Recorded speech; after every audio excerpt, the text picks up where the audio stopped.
राजांबद्दल एक विकिपीडियावरती माहिती जी आहे ती वेगळ्या पद्धतीने दिली जाते आणि त्याची मोहीम जी आहे ती सध्या Zee24 तासने केलेली आहे. काय सांगा, चुकीची माहिती जी आहे शंभू राजांबद्दल प्रकाशित करण्यात आली आहे. विकिपीडिया हे काय ऑफिशियल काही फार म्हणजे विकिपीडिया म्हणतं ते सत्य आहे असं मानण्याचं काही कारण नाही. विकिपीडिया हे मॅनेज होणारी गोष्ट आहे आणि त्याच्यावर खूप वेळा चुकीची माहिती लोड होती. त्याच्यामुळे हे जे काही त्याच्याबद्दल फार काही गांभीर्याने त्याचा विचार केला पाहिजे असं काय नाही. माझ्याबद्दल अतिशय चुकीची माहिती विकिपीडिया केली. सर काय सांगाल, आज मत्स्यजोगला भेट दिली, आता इथं परळीलाही भेट दिली, न्याय मिळणार आहे का असं वाटतंय? न्यायासाठी लढावी लागते. खाली घरा ना सगळे जण एक मिनिट मला फक्त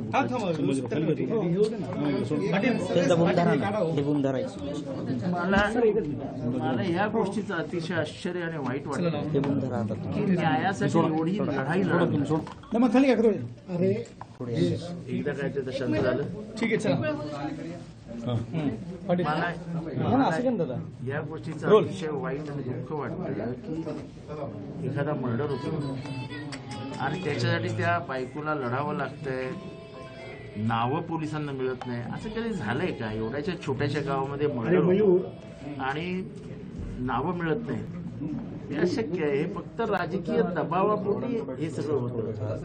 आता हे महादेव मुंडेचा मर्डर झाला, काय कशामुळे झाला हे अख्ख्या परळीमधला चर्चेचा विषय आणि पोलिसांना माहित नाही. थोडं खाली द्या, खाली ठेवा.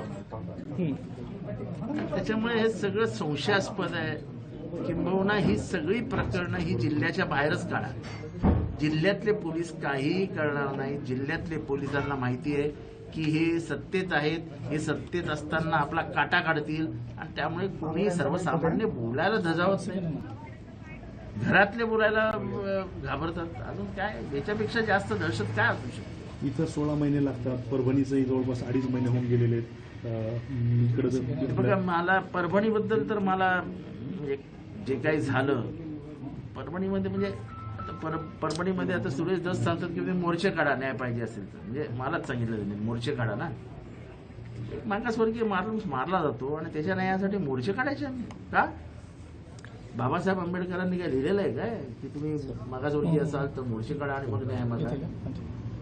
तर ही माऊली जर व्हिडिओ काढला नसता या माऊलीने तर महादेव मुंडेची केस पण उचलली गेली नसती. या माऊलीने व्हिडिओ काढला. मी आधीपासून महादेव मुंडेच्या केसमध्ये होतो. या माऊलीने स्वतःने हिंमत करून व्हिडिओ काढला आणि त्यामुळे महाराष्ट्राच्या कानाकोपऱ्यात गेला आहे हा मर्डर.